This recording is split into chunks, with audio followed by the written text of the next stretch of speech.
esquema de produção de última hora. Preparamos aqui uma série de histórias em quadrinhos que não estão nem em ordem cronológica, nem em ordem de arte, nem em ordem de país, nem em ordem alguma. São 31 imagens de obras com adaptações de literatura para quadrinhos, que elas podem, assim, poderia passar todas de uma vez e depois a gente vai falando, né, retomando o que foi mostrado, né? Será que você poderia disparar? Pode só passar, depois eu volto a falar de todas as.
Uma coisa que a gente consegue perceber, assim, que em termos visuais existe uma unidade, né, em todas essas obras, que são, assim, feitas do período dos anos 40 até o ano passado. É que todas são praticamente com desenhos realistas, com figuras humanas em estilo acadêmico, com exceção do trabalho do nosso amigo Spaca, que tem uma adaptação completamente pessoal, né, que já faz um desenho de humor misturado com sequências realistas, mas que existe, onde ele apresenta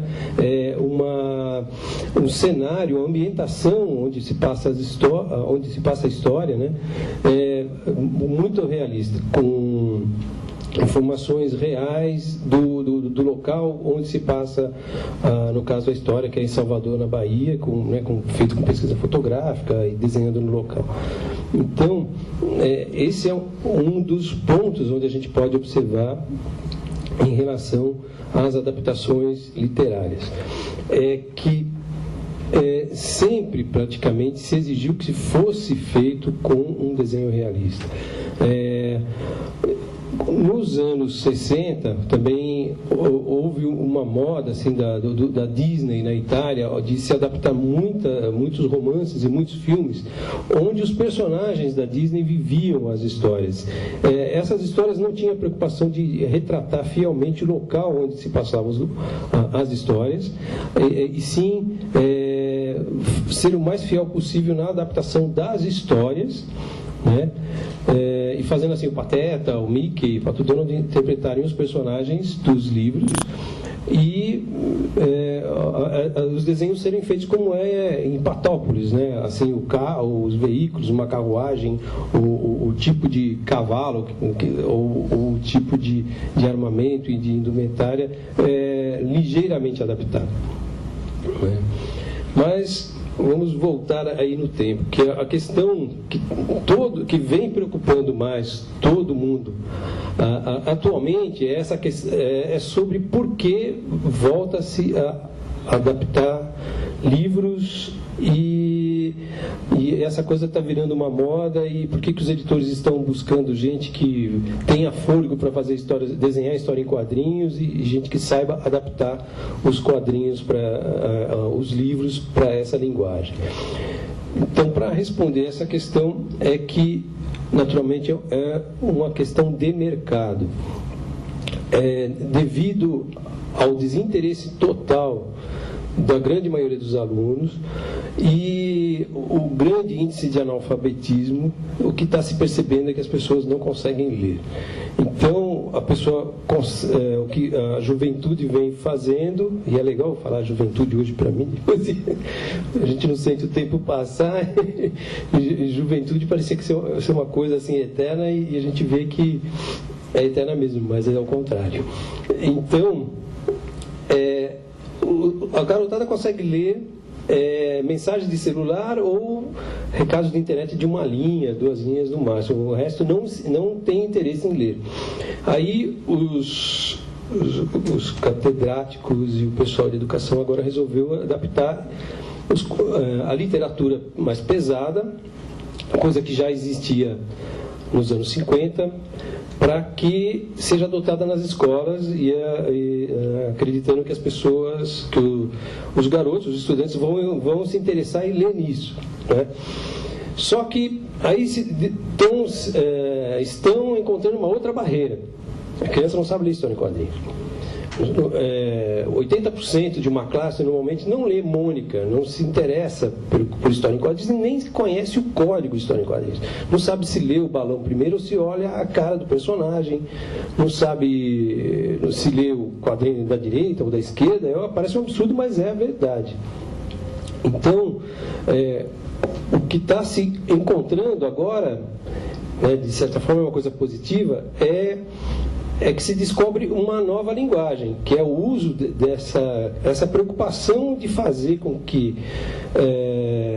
se encontre o conteúdo literário de um livro escrito no século XIX, num ritmo desenvolvido, e que é o mais flagrante nessas obras, nos anos 50 do século XX, em alguns casos em história em quadrinhos que tem a linguagem realmente do século XXI,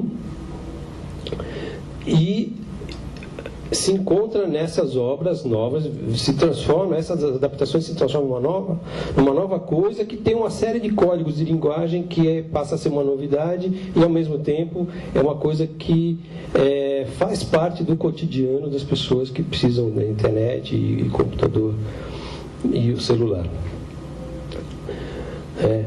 O registro desse tipo de preocupação é que vem assim alarmando, né, todos os editores quando eles fazem as buscas de interesse de que obra adaptar e lançar nas suas coleções.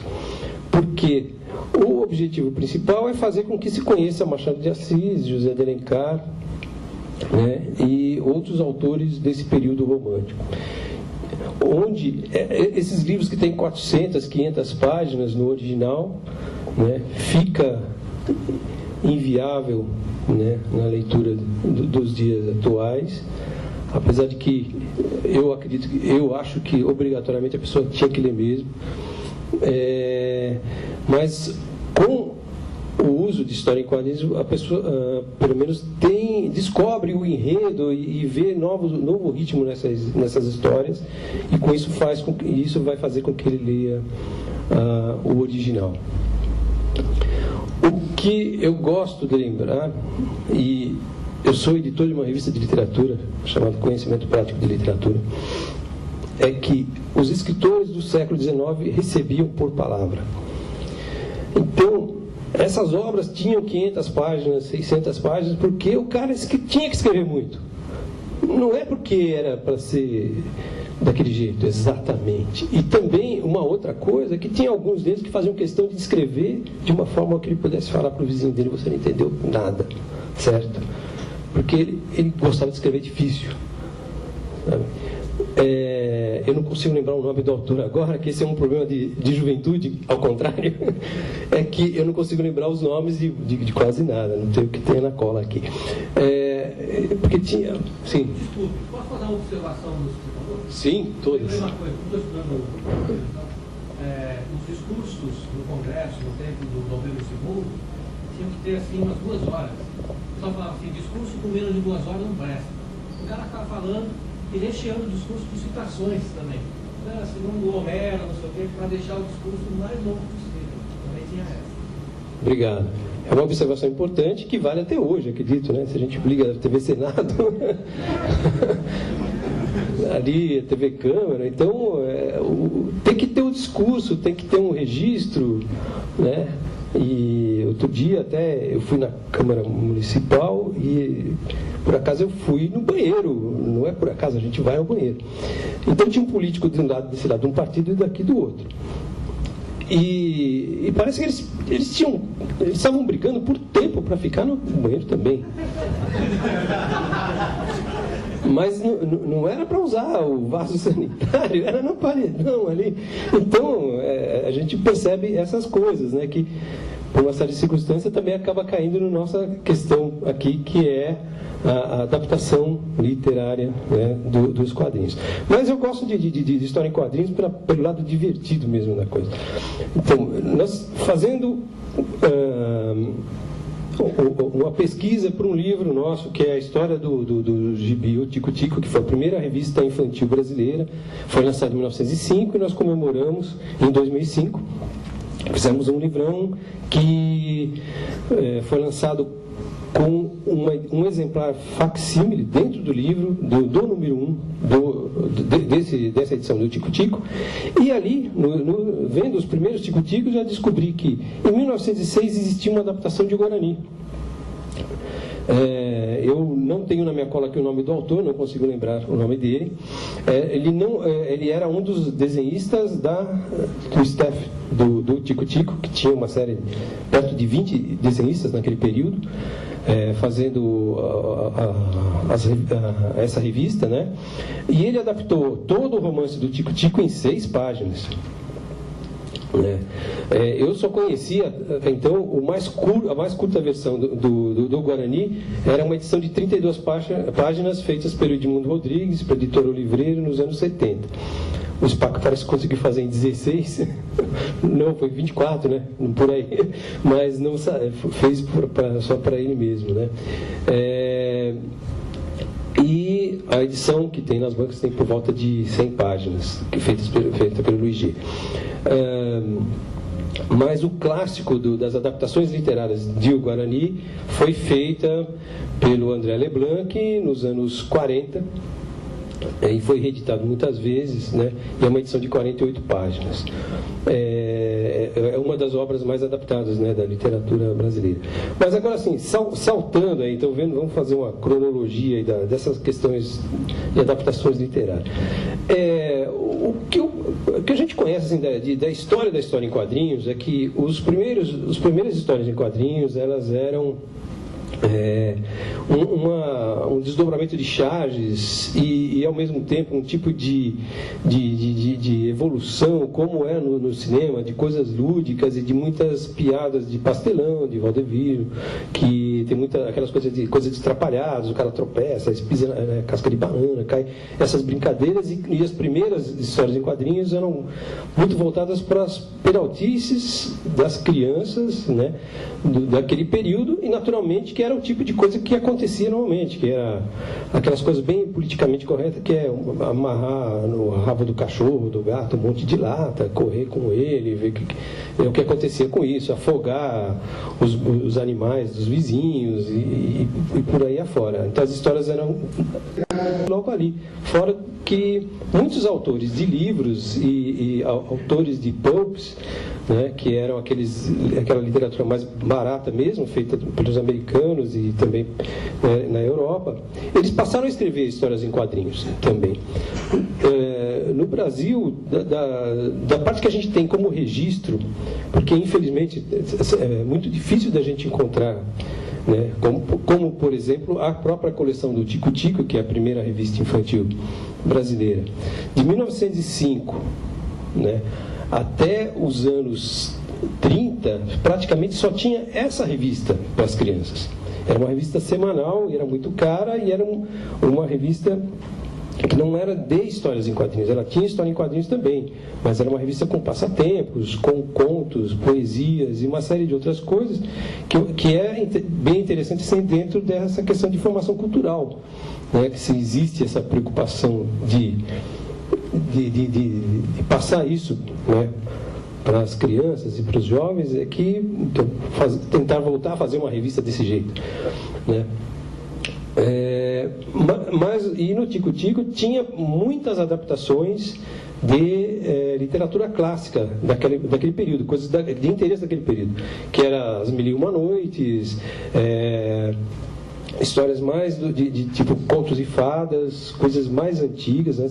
Histórias do século XIX que eram com adaptações assim resumidíssimas, muito curtas, não com preocupação literária, e sim com a preocupação de diversão e ter um argumento para os enredos das histórias.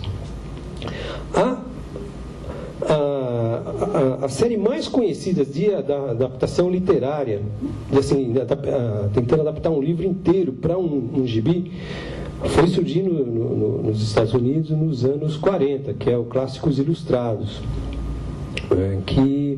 onde a editora assim, fazia um acordo com o editor e publicava livros que estavam, né, tinha direito autoral ainda naquele período, mas também publicava muitos livros que já estavam em domínio público, como o caso dos Três Mosqueteiros, né, Corcunda de Notre Dame, coisas assim, obras que eram de domínio público, então podia se adaptar e não precisava pagar o direito autoral. Mas aí se buscava essa fonte, esse interesse de se fazer essa revista, na verdade era porque a mídia História em Quadrinhos vendia muito. Ela vendia por volta de 800 mil exemplares, cada revista que saía, qualquer uma, né? Então achou-se um filão, que é História em Quadrinhos adaptada de romances, né? E não tinha essa preocupação de conhecer, né, obrigatoriamente aqueles romances ali. Essa coleção foi lançada no Brasil pela EIBAL, Editora Brasil América, nos anos 50, com o nome de Edição Maravilhosa. Então, agora, o que não se conhece muito aqui, porque a gente também não conhece muito a história do quadrinho europeu, é que lá na Europa sempre se publicou adaptações de livros. E a adaptação desses romances, principalmente de Emílio Salgari, que fazia literatura bastante popular, é a base da história em quadrinhos italiana. Revistas como Il Giornalino, né, Corriere della Sera, Corriere del Piccoli, que era o Corriere del Piccoli era um suplemento do Corriere della Sera, eles sempre publicaram adaptações desses livros, tanto dos romancistas italianos como dos outros todos, Victor Hugo, clássicos mais populares mesmo, porque o interesse das histórias em quadrinhos daquela época estava na popularidade, num quadrinho de fácil, né, entendimento e fácil consumo.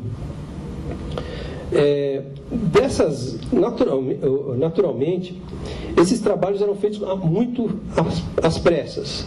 O cara tinha que produzir um gibi de 50 páginas ou 64 páginas, no caso dos americanos, né, num período de um mês. Os europeus publicavam as histórias em capítulos, então eles podiam desenhar com mais vagar e fazer o trabalho com mais qualidade. Os europeus desenvolveram, alguns artistas ficaram assim, com um traço muito bom e apresentaram obras muito interessantes como essa daqui, por exemplo, né, do Polese, que se comparando com outro trabalho feito pelos americanos, ele o desenho é mais artístico. Né? O quadrinho americano desse período de adaptação dos anos 40 e 50, adaptando todos os romances, eles praticamente, segundo os autores, eles pegavam qualquer um que soubesse fazer uma figura que parecesse uma pessoa, eles contratavam, porque o ritmo de produção era muito grande. Você pode passar mais um, por favor?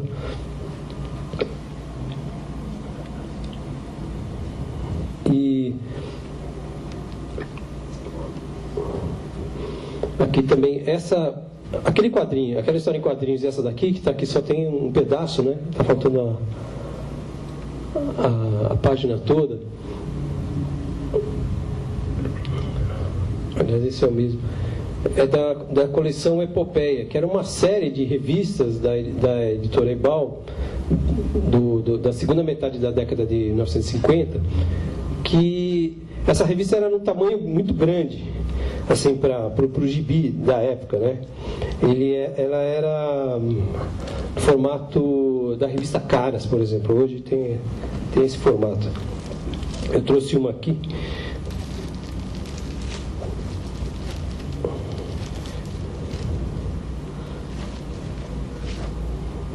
Essa aqui é o Grandes Figuras, que tem uma das páginas ali. E o Epopeia é essa daqui. Então, ele, só para comparar, é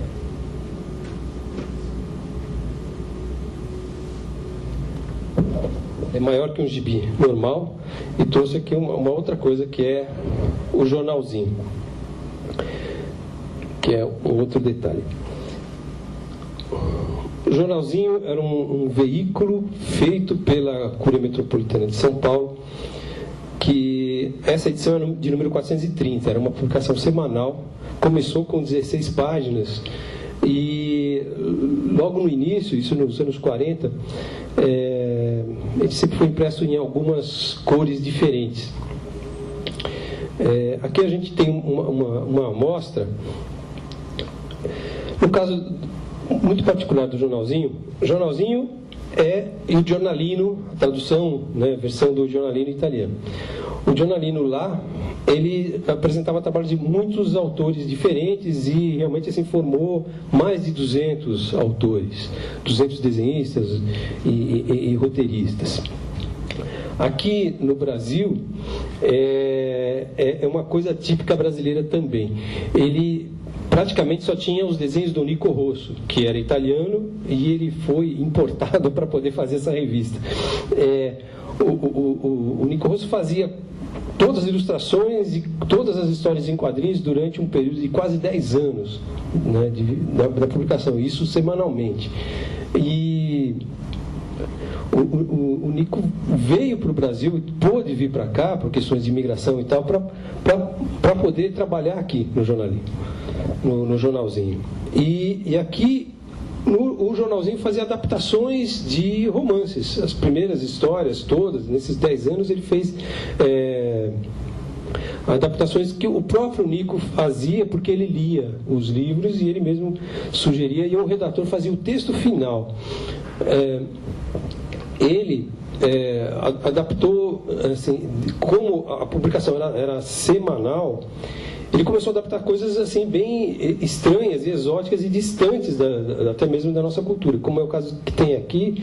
Tem um romance mexicano, que a história se passa entre os astecas, mas é da Baixa Califórnia ao mesmo tempo, uma coisa muito diferente. E ele adaptou em 12 páginas um dos romances. Deixa eu ver aqui se a gente consegue focar qual é.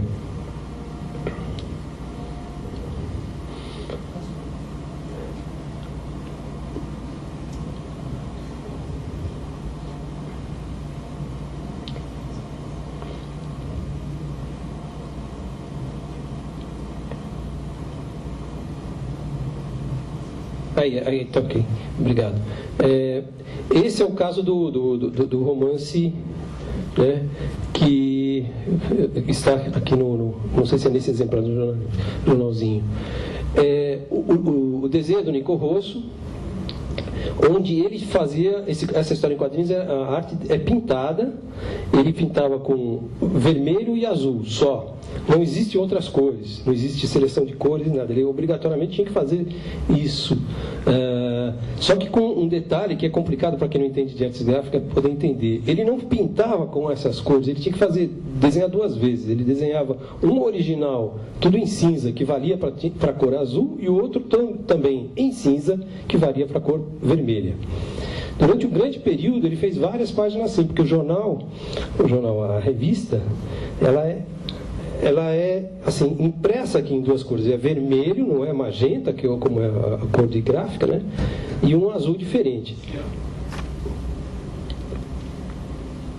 Esse caderno é impresso em azul, que não é o cian, tá? Porque é uma cor especial para ele poder dar aquele efeito junto com o vermelho.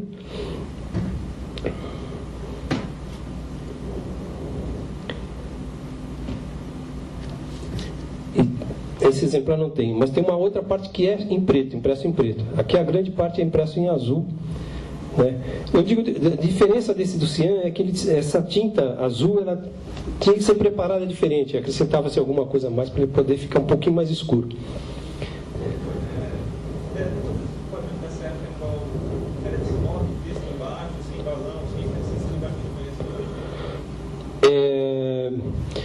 Não, nem todos, mas acontece que é mais fácil, acredito, né? E também por um hábito, a leitura ela é independente do quadrinho, de certa forma. Você consegue ler a sequência toda, ela não tem os balões, e ela não tem nem mesmo os diálogos. Não é como é uma leitura paralela, digamos, como acontece no Príncipe Valente, por exemplo, que é uma série mais conhecida, que aí tem diálogos, né? O Príncipe Valente já é feito cena por cena mesmo. Aqui, apesar dele descrever, às vezes ela funde, né? A leitura se funde de um quadro para outro, né? Já se falou sobre isso também, de que, na verdade, assim, era feita isso no Brasil, muitas dessas adaptações, esse tipo de linguagem era feito dessa forma para que os professores da época não reclamassem, que tivesse um pouco de conteúdo literário também.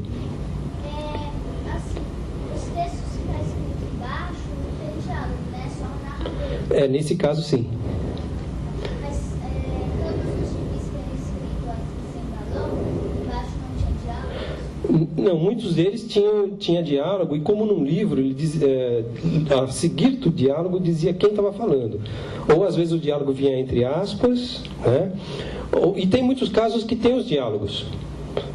Ele não tem narração, ele tem diálogos, várias indicações que você consegue identificar quem é que está falando, tá? Esse padrão do quadrinho em cima com o texto embaixo era muito comum na Europa, né? E acontecia que muitas das histórias em quadrinhos americanas, feitas com balões, quando eram adaptadas na Europa, quando publicadas lá, até um determinado período que eu não consigo precisar, eles adaptavam assim. Um redator tirava todos os balões e fazia uma descrição embaixo do que estava acontecendo e com o texto, né? O Tarzan, por exemplo, que tem duas coisas. O Tarzan é uma obra literária, foi adaptado para histórias em quadrinhos. A primeira série do Tarzan, a primeira aventura do Tarzan, era uma série de tiras, com 4 tiras por páginas. Era uma tira diferente das tiras publicada em jornal, diferente da tira que a gente vê hoje, que é uma tira pequenininha, de 12 centímetros. Naquela época, uma tira de jornal ocupava, no caso do Tarzan, ela ocupava quase a página inteira do jornal. E ela tinha muito texto embaixo. Cada quadrinho tinha uma sequência, um bloco de texto, com diálogos, né? Mas ele originalmente foi feito assim, era uma adaptação do livro. Sim. Como se define, então, se é uma história em quadrinho, por exemplo, nesse caso? Como se define se é uma história em quadrinho ou uma história ilustrada? Tem gente da USP aqui, né? Eles estão tentando descobrir isso até hoje, defender em teses até hoje, para diferenciar, né? Só vou fazer uma pergunta, porque assim, na minha tese de graduação eu estudei sobre o mangá. Exato. E uma das origens, um dos vezes de origem do mangá são justamente os papiros antigos da China. Esses papiros tinham praticamente esse formato. Era a figura em cima e o texto embaixo. Se virava o papiro, uma figura em cima e o texto embaixo. E eram histórias que eram E eram histórias que se falava de budismo. Então, assim, como o ideograma ele já é um desenho em si, né, que ele representa algo, então eles sempre faziam vamos dizer assim, uma conexão entre a imagem e a palavra, imagem e palavra. Eles jogavam muito com isso.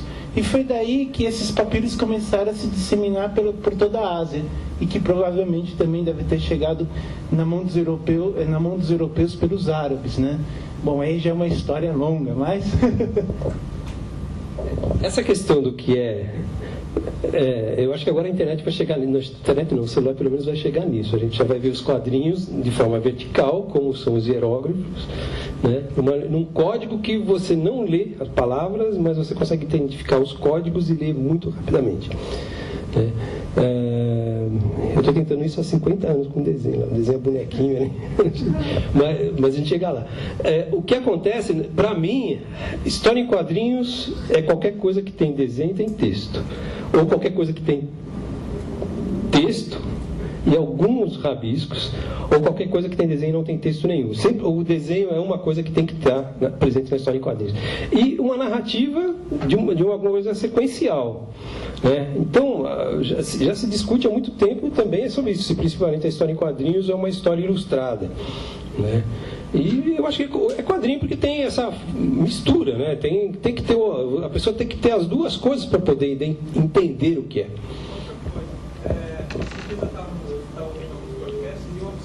Eu não considero história em quadrinho literatura.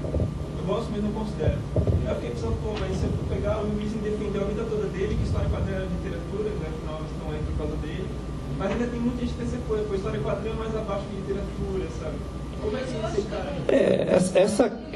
História em quadrinho é um tipo de literatura, é outro tipo de arte.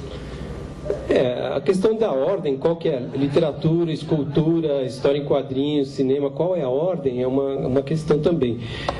Naturalmente, história em quadrinhos não é literatura, né? Porque a literatura está assim, rotulado como aquilo que tem palavras e você lê, não tem imagem, né?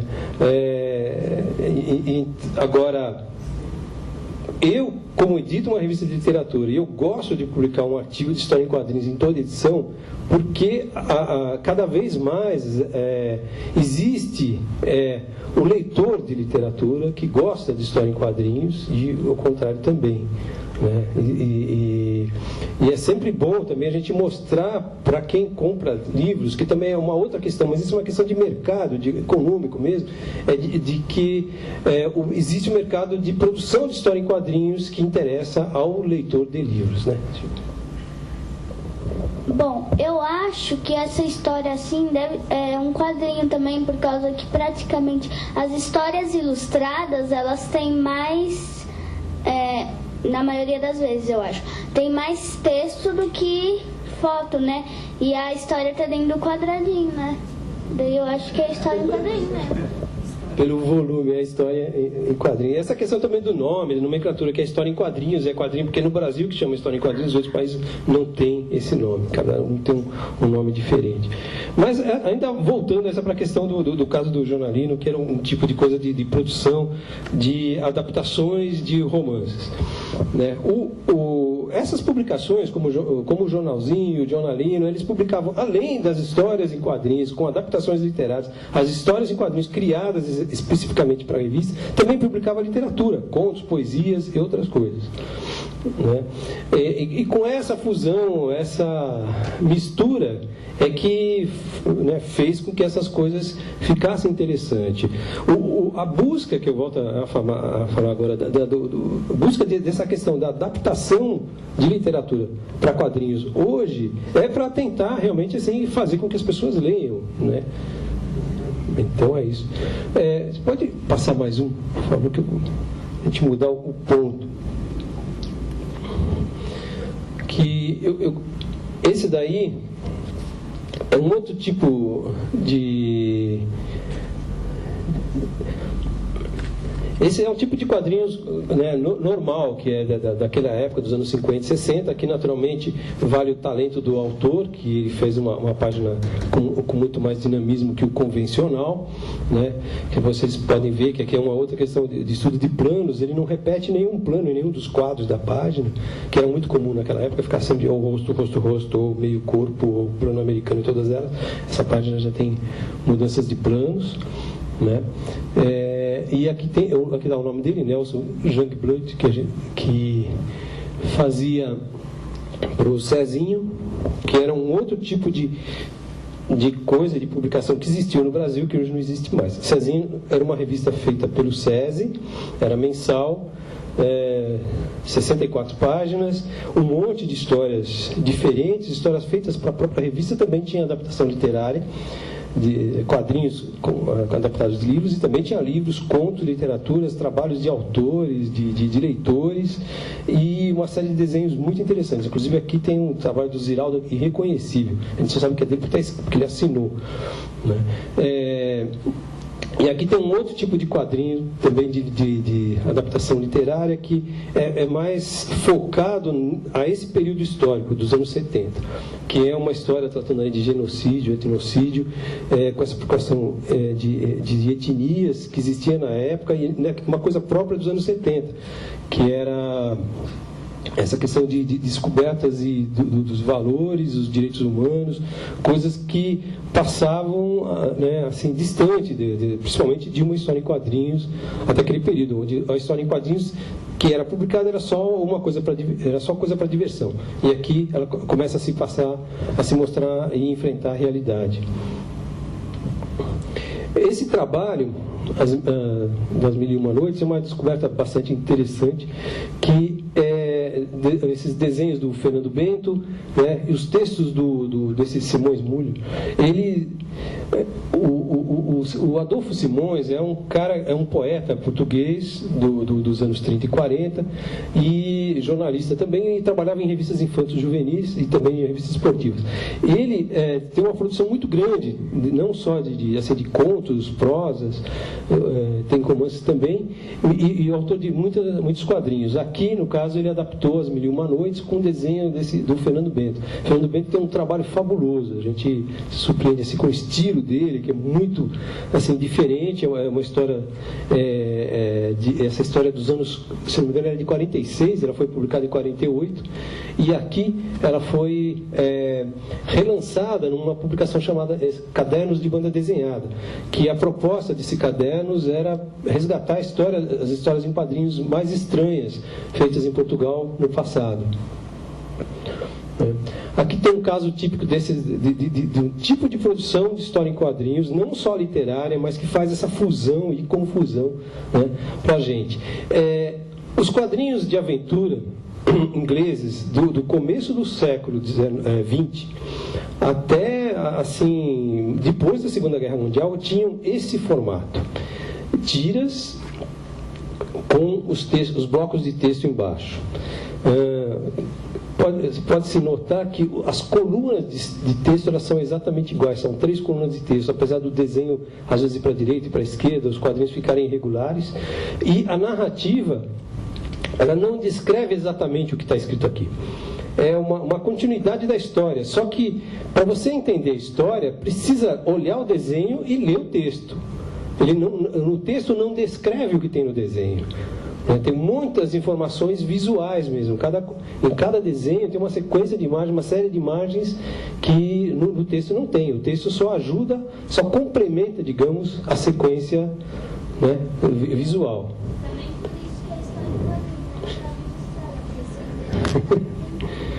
Isso é legal, é verdade. A história ilustrada fala-se muito e o desenho só entra para completar alguma informação, só para informar, né? Aqui o Pirata Negro é um trabalho também em inglês, uma produção típica daquele período. Aí já é dos anos 50, já tem um tipo de narrativa diferente. Nessa história tem balão, é que nessa página não tem. Depois vai aparecendo os balões, mas os ingleses tinham muito essa questão de muitos detalhes. Os quadrinhos eram em preto e branco, demorou a se publicar quadrinhos coloridos lá. Era só sempre assim, a história em quadrinhos que sai na primeira e na última página da revista. E a quantidade de detalhes e informação gráfica era muito grande, assim, o navio com todos os detalhes, tudo mais. O que acontecia quando a gente vai pesquisar a sério isso é que às vezes o navio que está ali não é o navio da época certa que se passa a história. Isso acontece com frequência, né? De detalhes que se confundem, mas porque o que interessava era entreter o leitor, né? Aqui é um outro tipo de quadrinhos, é uma coisa mais recente, é do começo Isso é dos anos 80, que a gente não conseguiu definir a data disso aí. É uma revista que foi criada para ser distribuída no Carandiru. Uma revista criada, né, para atender, né, e informar os presidiários, e numa linguagem com conteúdo pesado mesmo, para poder fazer com que eles lessem, porque as histórias eram criadas, apesar de muitas das situações serem baseadas em coisas de livros, não era uma adaptação literária, né? Era uma linguagem onde eles descobriram que a história em quadrinhos seria o melhor veículo para poder passar as informações para eles de uma forma que fosse divertida e ao mesmo tempo informativa. De certa forma era um quadrinho reportagem. Temos aqui uma coisa típica dos anos 50, que é essa série aqui, com biografias, adaptações de biografias feitas. Nesse período, a Ebal publicava muitos trabalhos realizados por professores, com adaptações. Eles faziam as adaptações dos textos. E o objetivo principal realmente era fazer com que não atendesse não só o leitor, mas também no sentido de um bom negócio, como é o interesse das adaptações literárias de hoje, que não é só de se pegar, fazer com que o leitor leia, né, os romances, e sim que as escolas adotem, que haja um negócio, né, que dê lucro, que dê dinheiro, que tenha uma encomenda especial. No caso dessa edição, essa edição foi feita todinha para ser distribuída pelo Exército, para os soldados, né, para os recrutas todos. Então, acontecia muito isso. Aqui temos um outro tipo de adaptação. Essa é uma história naquele gênero on the road, história dos anos 60, onde o cara saía vagando pelo país. Era uma adaptação de um autor não muito conhecido de literatura, daquela literatura dos anos 60, que me fugiu o nome do gênero, da literatura beat, exatamente. E aqui foi desenhado pelo cara que acabou se transformando um dos maiores desenhistas do Super-Homem, nesse período aqui, né? Mas aqui é uma história em quadrinhos argentina. Que a história em quadrinhos argentina teve um período áureo e fabuloso nos anos 40 e principalmente 50 e caindo nos anos 60. Eles sempre fizeram adaptações literárias, uma quantidade imensa e intensa, porque o hábito de leitura deles é muito grande, né? E naturalmente fazia com que eles fizessem muitas adaptações de contos, principalmente, mas também muitas adaptações de romances. Na minha cola aqui eu até tenho um período de uns nomes interessantes aqui. São famosas as 3 grandes adaptações literárias feitas por José Luiz Salinas, que não tem trabalho dele aí, infelizmente. Mas ele fez As Minas do Rei Salomão, o livro da Jungle, que é a história do Mowgli, e a Filha do Inca. São 3 obras fabulosas que ele desenhou nos anos 50, naquele estilo de história em quadrinhos daquela época, que as páginas eram muito grandes, né? As páginas eram publicadas normalmente nesse tamanho aqui, gigante assim. Essas páginas desses romances, porque elas saíam em formatos tabloides. O tabloide daquela época era muito maior que o de hoje, e essas adaptações do Salinas tinham por volta de 80 páginas cada uma. Aqui tem um fruto desse período, né, que é um trabalho do Rodolfo Zara. O Rodolfo Zara é argentino. Ele veio para o Brasil quando a história em quadrinhos e o mundo econômico argentino entrou em decadência no começo dos anos 60. Veio para o Brasil e aqui ele fez uma série de publicações. Ele desenhava terror, histórias de guerra e de aventura, e algumas adaptações literárias, não muitas, mas aqui uma coisa muito particular. Ele fez a adaptação desse diário de guerra, que era um diário não feito só em texto, foi um diário também desenhado, feito pelo Alberto Paroche. Alberto Paroche, ele era um combatente né, da Segunda Guerra Mundial, um brasileiro que foi para lá, e quando ele voltou, ele fez várias histórias em quadrinhos, narrando, né, fatos verídicos. E aqui, no caso, o Zala fez a adaptação. Aqui tem um caso bastante peculiar, é uma obra que foi publicada em 1972 para comemorar o aniversário de independência brasileira. A editora Ebal fez um concurso para que se fizesse uma adaptação daquele período histórico, né?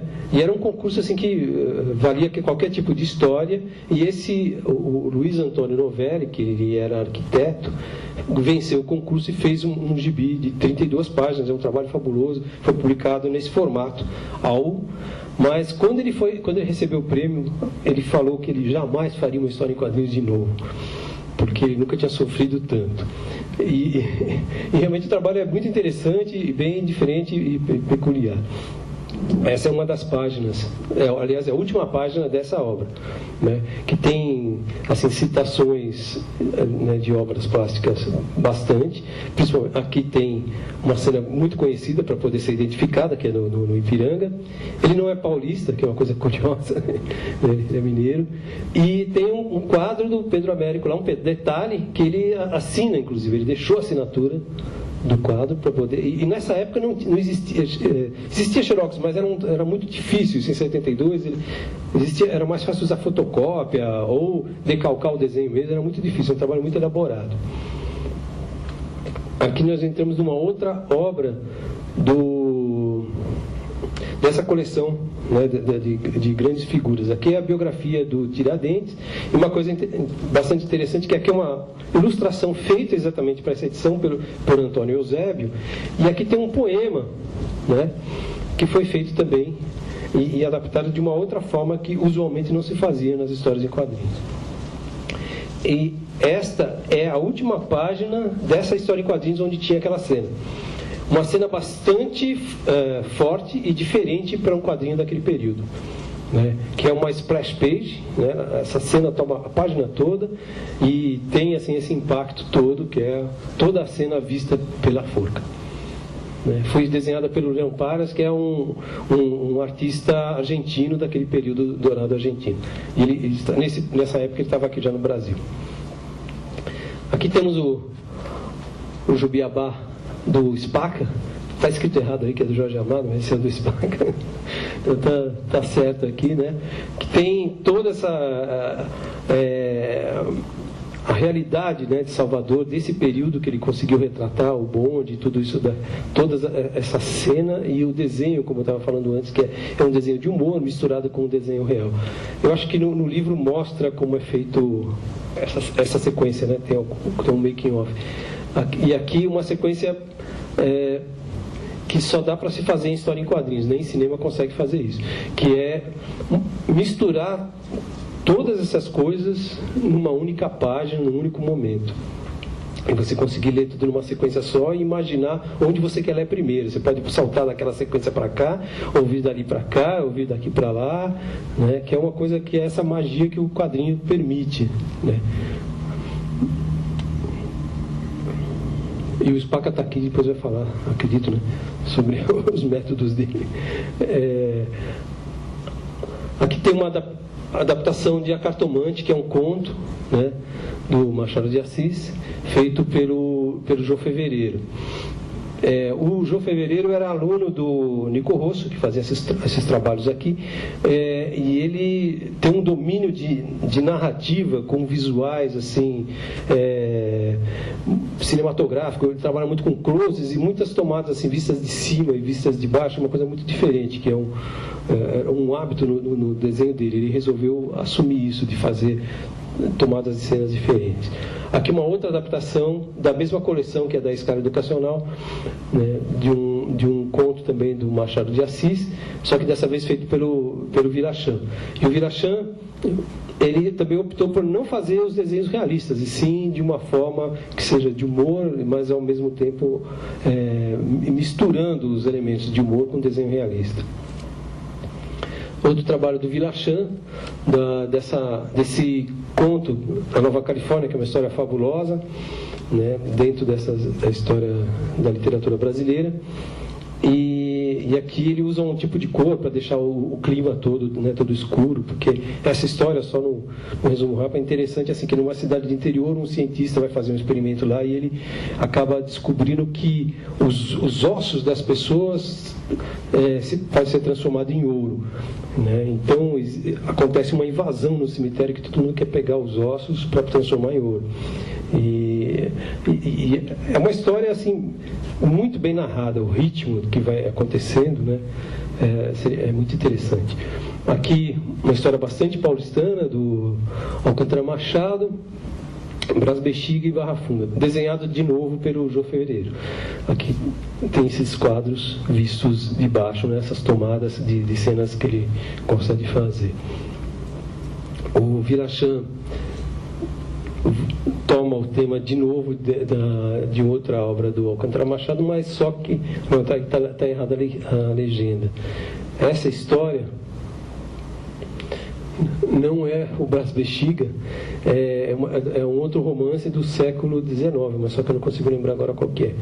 Eu acho que é o Alienista, né? É o Alienista, é isso.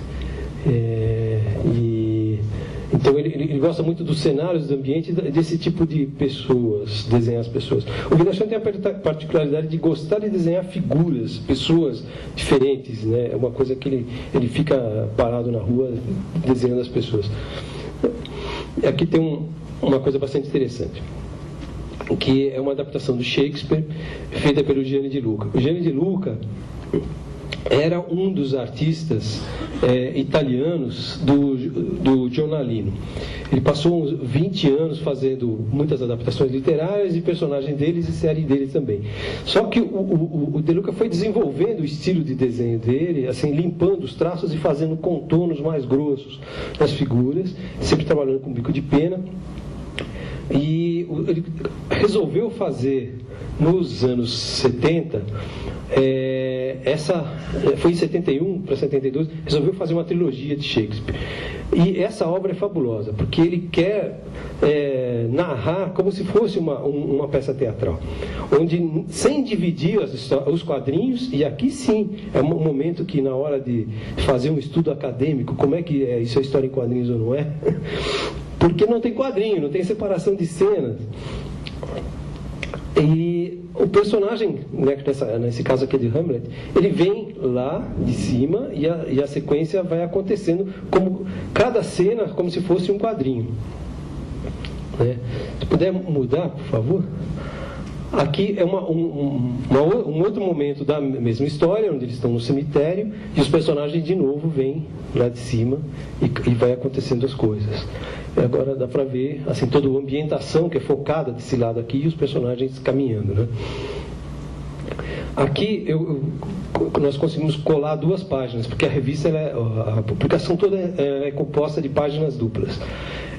O personagem vem, ele está num ambiente aqui, ele pula um muro, entra, certo? Sobe aquela escada e vem para cá para falar com a Julieta, né? Que está ela está num outro ambiente aqui também, né? Está numa sacada. Esse tipo de coisa acontece no livro o tempo todo, com as narrativas mudando de plano. Esse é o último quadro. Oi. Bom, como eu só tenho 5 minutos e vocês vão ter que apurar, eu posso mostrar depois. Eu trouxe esse livro do Shakespeare que dá para folhear melhor. Isso eu acho que seria legal a gente realmente filmar ou fotografar de outra forma. Então, eu agradeço a oportunidade, espero ter levantado várias questões para vocês, que vocês possam imaginar muita coisa. Se quiserem tirar alguma dúvida, então, estou à disposição. Obrigado.